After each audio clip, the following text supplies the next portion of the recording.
Hello, welcome back to the channel. Today we're going to go over 3 pieces of news that you should really know about and you should really check it out for yourselves.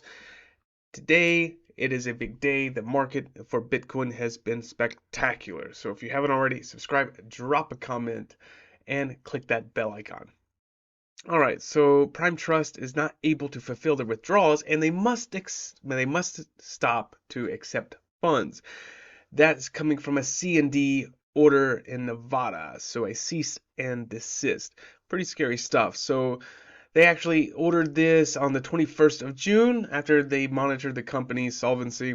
There was an email from CryptoSlate, or to CryptoSlate, sorry, the Nevada Financial Institutions Division, the NFID, said it monitored the solvency of Prime Trust prior to the possible acquisitions of the merger.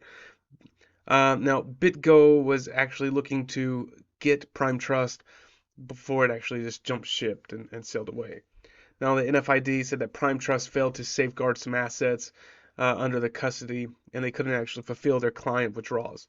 So that's a big deal as well. Now, the cease and desist order itself states that Prime Trust's financial state has deteriorated to a critical deficient level.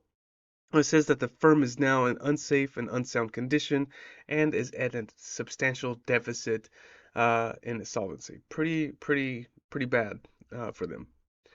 Also, Binance is under some trouble, or in trouble, under trouble, however you want to call it, in Brazil for some investigations because they believe that there is some problems with the global regulatory issues. Now, this was by a local report in Brazilian news outlet Portal do Bitcoin, which is a member of the Parliamentary Commissions of Inquiry, the CPI, of financial pyramids.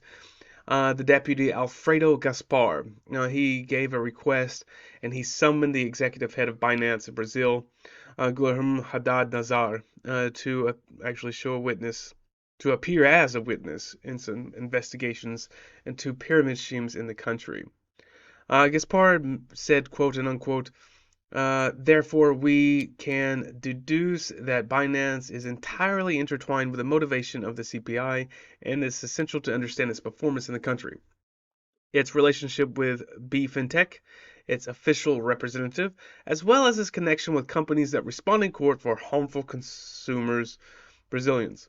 Kind of tongue twister, consumers, Brazilians, right? But the Brazilian congressman actually is a two-time attorney general of justice, said that the regulatory issues for Binance is actually seeing some, well, in various countries.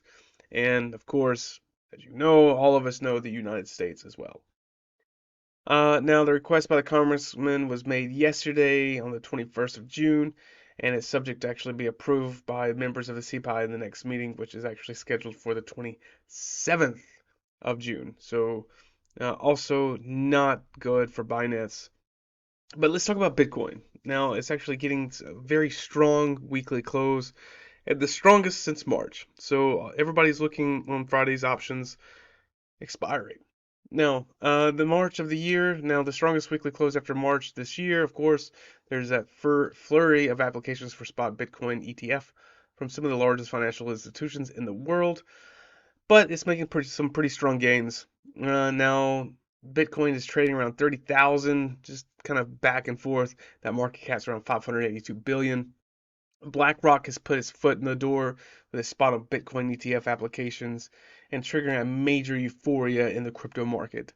Now, an approval actually would impact the market structure of Bitcoin, and it would actually lower the barriers for some advisors to offer exposure to the token. Now, Vettel Lund, which is analysis for K33 Research, actually wrote in the note all of this. And Kathy Wood, which is the CEO and Chief Investment Officer of ARK Investment, actually gave her insight into why the firm is optimistic and has actually set a target of around $1 million. Now, Wood believes that Bitcoin can actually outperform even in the inflationary environment because of its ability to actually address the counterparty risk associated with with a traditional financial system. So everybody knows that's why we all love Bitcoin. All right, so Bitcoin actually fell to around 26,000 after SEC made their action against Coinbase and Binance, which we were just talking about, right? So And because of some data from Deribit, the put to call ratio of around 0.82 compares uh, buy options worth around 415 million to sell worth options 300 million. So the actual outcome will be lower just because bearish traders are taken by surprise when Bitcoin actually jumped by 10% in just 2 days. So that's kind of hit the market as well.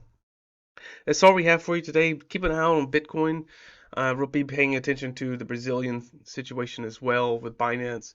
And I will catch you guys next time. Click that bell. See you again soon.